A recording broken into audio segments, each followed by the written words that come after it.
Բաթումում ավարտվեց ծանրամարտի Եվրոպայի առաջնությունը, որից Հայաստանի հավաքականը վերադարձավ 24 մեդալով, 9 ոսկի, 8 արծաթ եւ 7 բրոնզ։ 110 կիլոգրամ քաշային կարգում Գարիկ Կարապետյանը դարձավ Եվրոպայի եռակի չեմպիոն, երկամարտում գրանցելով 415 կիլոգրամ արդյունք։ Կերծաներ քաշային կարգում Վարազդատ Լալայանը դարձավ Եվրոպայի եռակի չեմպիոն, երկամարտում 451 կիլոգրամ արդյունքով։ Կանանց պայքարում 19-ամյա Էմմա Պողոսյանը հռչակվեց Եվրոպայի չեմպիոն։ Արծաթե մեդալակիրներ դարձան Ալեքսանդրա Գրիգորյանը, Գոր Սահակյանը եւ Կարնիկ Չոլաքյանը։ Հայաստանի միակ մեծ բրոնզե մեդալը նվաճեց Մարտին Պողոսյանը։ Տղամարդկանց հավաքականը մեդալային հաշվարկով զբաղեցրեց առաջին տեղը, կանանց թիմը երրորդը։ Ֆեդերացիայում արդյունքը բարձր են գնահատում, շեշտելով, որ քաշային կարգերի կրճատման պայմաններում Հայաստանի թիմը պահպանել է մեդալային բարձր նշաձողը, իսկ որակական առումով նույնիսկ առաջընթաց է գրանցել։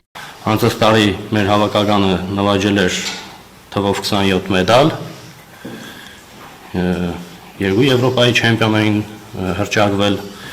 քաշային կարգերի փոփոխության առումով ներկայացնում ունենք 16 քաշային կարգ, 8 տղամարդկանց, 8 կանանց։ Այս տարի ընդհանուր հաշվարկով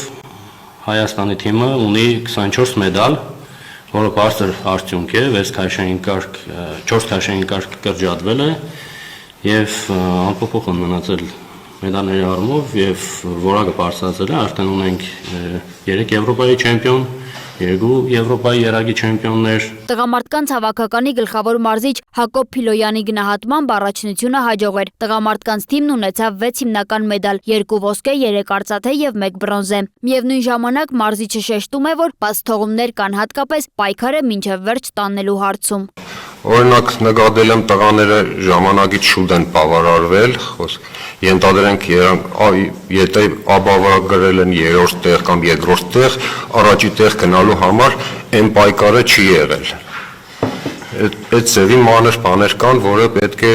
մեր աշխատենք, շտկենք մեր, որպեսզի ել չունենանք այդ ձևի բաներ։ Կանանց հավաքականի գլխավոր մարզիչ Արտաշես Ներսիսյանը թիմի արդյունքը լավ է համարում, սակայն ընդգծում է, ընդամենը մեկ մոտեցում կարող էր փոխել թիմային հաշվարկի պատկերը։ Կանանց հավաքականը նվաճեց 7 մեդալ եւ թիմային պայքարում դարձավ երրորդը։ Մարզչի խոսքով թիմը նաեւ սերնդափոխության շեմին է։ Եվրոպայի եռակի չեմպիոն Վարազդատ Լալայանը հաղթանակը կարևոր է համարում, բայց անկեղծորեն նշում է, ցույց տված կիլոգրամները բավարար չեն աշխարհի առաջնությունում ոսկե մեդալ նվաճելու համար։ Եթե խոսում ենք արդյունքներից, արդյունքներս քիչ էր։ Հիմա հանգստանում ենք, հետո վերցնում ենք մարզումները, կպատրաստվում ենք արդեն աշխարհարարությանը արդեն արդյունքներս կբարելավեմ ու ավելի բարձր կիլոգրամներ կբարձրացնեմ, որովհետև այս կիլոգրամներով աշխարհարարությանը չես կարող պայքարել մեդալի կամ հաղթանակի համար։ Գարիկ Կարապետյանի համար էլ այս Եվրոպայի առաջնությունը գրեթե աշխարհի առաջնության նման բարդ էր։ Նա երրորդ անգամ անընդմեջ հռչակվեց Եվրոպայի չեմպիոն։ Ֆեդերացիայում նաև նշում են, որ Օլիմպիական խաղերի վարկանշային ճանապարհին մարզիկները պետք է մասնակցեն առնվազն 5 խոշոր միջազգային մրցաշարի, իսկ լավագույն 3 արդյունքներով կձևավորվի վարկանշային պատկերը։ Նույն օրերին Տիրանայում ընթանում էր ըմբշամարտի Եվրոպայի առաջնությունը, որտեղ եւս Հայաստանի հավաքականները մեդալներ նվաճեցին։ Հունահռոմեական ոճի հավաքականը մրցաշարն ավարտեց 5 մեդալով եւ թիմային հաշվարկում գրավեց 4-րդ տեղը։ Մալխա Սամոյանը դարձավ Եվրոպայի հնգակի չեմպիոն, Սուրեն Աղաջանյանն արծաթե մեդալակիր, իսկ Սլավիկ Գալստյանը, Կարեն Ասլանյանը եւ Գասպար Տերտերյանը նվաճեցին բրոնզե մեդալներ։ Թիմի մասնակցությունից շատ գոհ կլինեմ, գերազանց կասեմ այն ժամանակ, որ թիմային կհաղթի եւ բոլոր քաշային կարգերով մեդալներ կունենա։ Ուրեմն թիմի մասնակցությունը համարում եմ լավ, ոչ թե բավարար, լավ, բայց կարելի էր էլի մեդալներ վաստակել, ցավոք սրտի չստացվեց։ Մալխա Սամոյանը ոսկին նվաճեց բարդ պայմաններում, մարզիչը բացահայտեց, որ ըմբիշն առաջնությունից առաջ թոքաբորբով հիվանդ է եղել եւ ամբողջությամբ չէր հասցրել վերականգնվել։ Չնայած դրան, Ամոյանը կրկին պահպանեց Եվրոպայի չեմպիոնի կոչումը։ Անձամբ ինքս եմ ինձ վրա զգում, որ ամեն տարի ինչ բարդ է տրվում ինձ այս հաղթանակը, դե միանշանակ բոլորն էլ պատրաստվում են քեզ դեմ, բոլորն էլ ուզում են հաղթել, դու էլ պատրաստվում ես նրանց դեմ, պատասխանատվությունդ էլ ավելի մեծանում, դրա համար երևի դրանից է, որ մի փոքր էլ ավելի է բարդանում։ Մտնում են գորգ եւ ուզում են ամեն գնով քեզ հաղթել,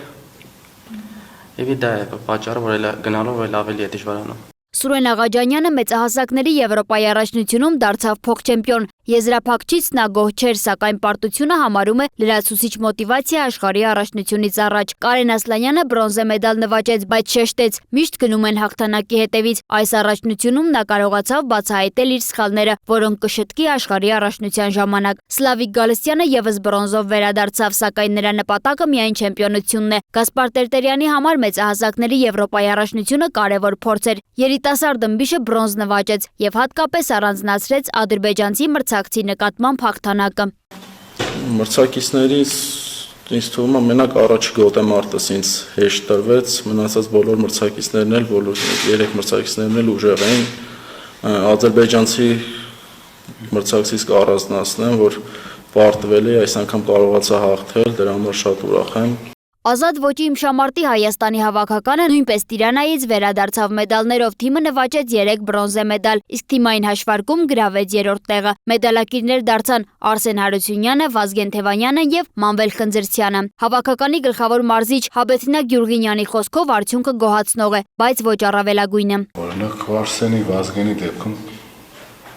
կարելի էր ավելի բարձր մեդալներ գնել,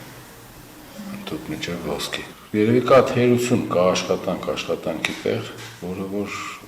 մենք ժամանակ ունենք մինչև աշխարհի առաջնություն երևի այդ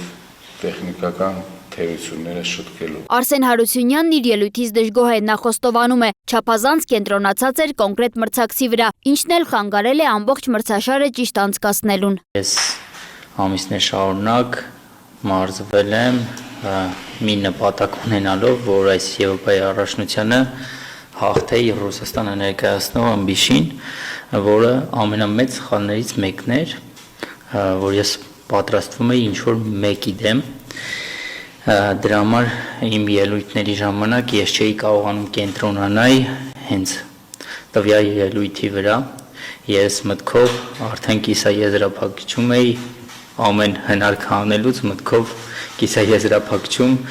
ռուս ըմբիշի հետ էի մենամարտում։ Վազգեն Թևանյանը նույնպես համոզված է, կարող էր չեմպիոն դառնալ։ Նրա խոսքով մրցավարական որոշումների վրա կենտրոնանալը ճիշտ ճանապարհ չէ։ Պետք է ուժեղ լինել այնքան, որ հավասար գոտեմարտեր չլինեն եւ ոչինչ չմնա մրցավարի որոշման վրա։ Մանվել Խնձրցյանն էլ 2 տարվա դադարից հետո կրկին մեդալներով վերադարձավ Եվրոպայի առաջնությունից, սակայն բրոնզը նրան չի բավարարում։ Այսպիսով Բաթումում եւ Տիրանայում Հայաստանի հավաքականները միաժամանակ գրանցեցին մեդալային կարևոր արդյունքներ։ Հաջորդ կանգառն աշխարհի առաջնություններն են, որտեղ մարզիչներն ու մարզիկները խոստանում են հանդես գալ ավելի լավ մարզավիճակում եւ վերադառնալ նոր նվաճումներով։ Սոնա Գիշյան, Free News, Ազատ լուրեր։